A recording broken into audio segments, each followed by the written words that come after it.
आगे बढ़ेंगे नाज़रीन, आपको बताएंगे लाहौर हाई कोर्ट की चीफ जस्टिस आलिया नीलम ने पंजाब प्रॉपर्टी ऑनरशिप ऑर्डिनेंस 2025 की मुअत्तली का हुक्म देते हुए फुल बेंच के सामने तमाम मुतल्लिका दरख्वास्तें समाअत के लिए मुकर्रर करते हुए सख्त तहफ़्फ़ुज़ात का इजहार किया है। चीफ जस्टिस आलिया नीलम का कहना है कि सिविल अदालतों के ज़ेर इल्तिवा केसेस में बगैर अदालत के ऑर्डर कब्ज़ा दिलवाना जो है वो कानूनी तौर पर दुरुस्त नहीं है, और अदालत ने सवाल उठाया कि अगर मामला सिविल कोर्ट में ज़ेर समाअत हो तो डीसी किस तरह किसी जायदाद का कब्जा मुंतकिल कर सकता है और शहरियों के कानूनी हुकूक को महदूद किया जा सकता है। इसी पर बात करेंगे।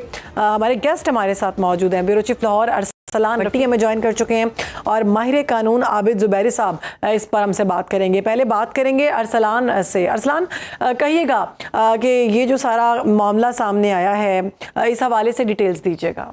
जी शहबानो, इसमें दो बातें हैं, तस्वीर के दो रुख हमें देखने चाहिए कि एक तो ये है कि बहुत सारा इल्तवा होता था, सालों केसेस चलते थे, जायदाद जो है वो पता नहीं पहली नस्ल से दूसरी से तीसरी नस्ल में पहुंच जाती थी, उसका फैसला नहीं हो पाता था।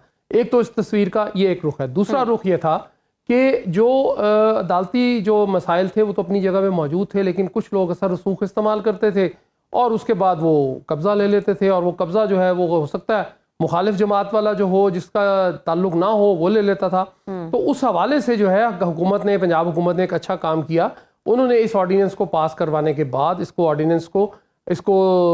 जारी किया, और उसके बाद उस पर यह हुआ कि जो पीरा फोर्स थी वो जाती थी, डिस्प्यूट कमेटी एक बन गई, जो डीसी साहब जितने भी मुतलका डीसी थे वो उसको चेयर करते थे।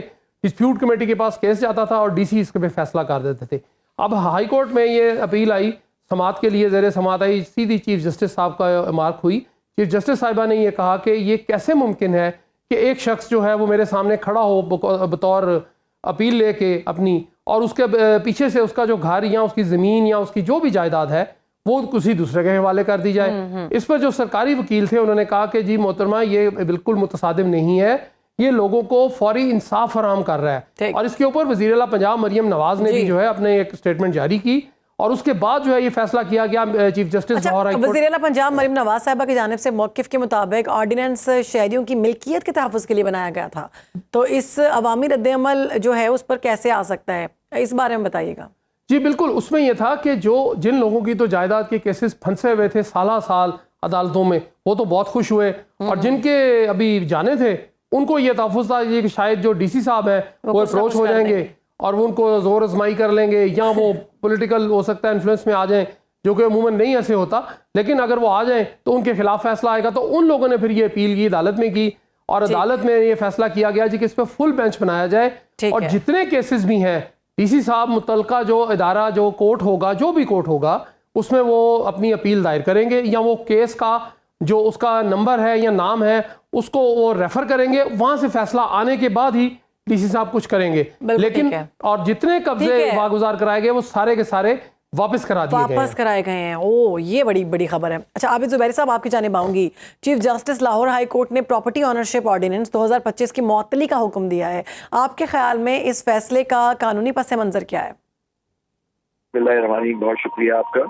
देखिए, इसके दो तीन इश्यूज हैं कि देखिए सिविल के ये केसेस जो होते हैं ये सिविल डिस्प्यूट होती है, अदालतों में केसेस पेंडिंग है, ये कोई ग्राउंड नहीं होता कि साल केस पर है। आपने देखिए ये ग्राउंड बना के तो सुप्रीम कोर्ट को खत्म कर दिया गया, तो अब ये कोई ग्राउंड नहीं होता कि जी ये कोई साल पेंडिंग है। देखिए जो भी डिस्प्यूट होती है उसका हल ये होता है कि उसमें शहादत आती है, उसके बाद सेटल होता है। बिल्कुल बात सही है कि यहाँ टाइम लगता है, लेकिन इसका ये मतलब भी तो नहीं कि अदालतों को खत्म कर दे, केसेस पेंडिंग है और आप डीसी साहब वैसे इन्फ्लुएंशियल वो इफेक्ट कंट्रोल में होते हैं एग्जीक्यूटिव के, वो फैसला करें। उसका एक ट्राइब्यूनल बना दिया गया, ट्राइब्यूनल के फैसले से वो हाई कोर्ट में डिवीजन बेंच के सामने आएगा, 2 जजों के सामने। तो देखिए इसके अंदर ये जो पॉलिटिक्स है ना वो हावी हो गई। और आप देखिए एक और कोई याद होगा, ये जो इलीगल डिस्पोजेशन या इस तरह के कब्जे के केस होते हैं, एक और एक्ट मौजूद है 2005 से हमारी स्टैट्यूट बुक से, इलीगल डिस्पोजेशन एक्ट 2005। उसके अंदर भी अगर आपके इस तरह कोई कब्जे हो जाते हैं, नाजायज कब्जे होते हैं, तो कोर्ट के पास पावर है कि वो कंप्लेंट फाइल करते हैं, उसके बाद वो जाके उस पर कब्जा दिलवाया जा सकता है,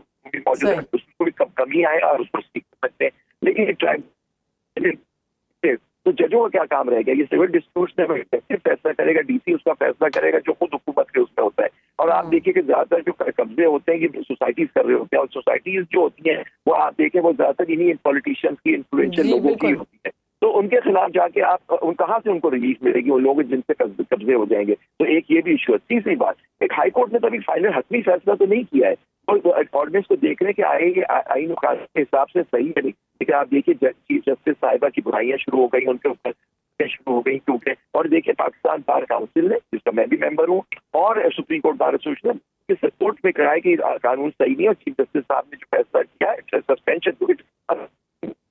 ठीक, आप जुबैर साहब ट्रिब्यूनल्स के हवाले से बताइएगा, फैसला तो सामने आ गया है लेकिन वो फाल क्यों नहीं हो पा रहे, और फुल बेंच की तश्कील और चीफ जस्टिस के सख्त रिमार्क से आप क्या समझते हैं, अदलिया का शहरी हकूक़ के तहफ़्फ़ुज़ के हवाले से क्या पैगाम सामने आता है?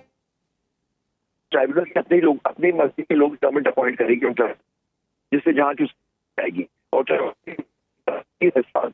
कौन लोग ठीक है, सारे मामले पर ये फैसला सामने है। बहुत शुक्रिया, आबिद ज़ुबैरी हमारे साथ मौजूद थे, माहिर कानून, और रफीक भट्टी, ब्यूरो चीफ लाहौर, इस सारे मामले के हवाले से हमें डिटेल बता रहे थे।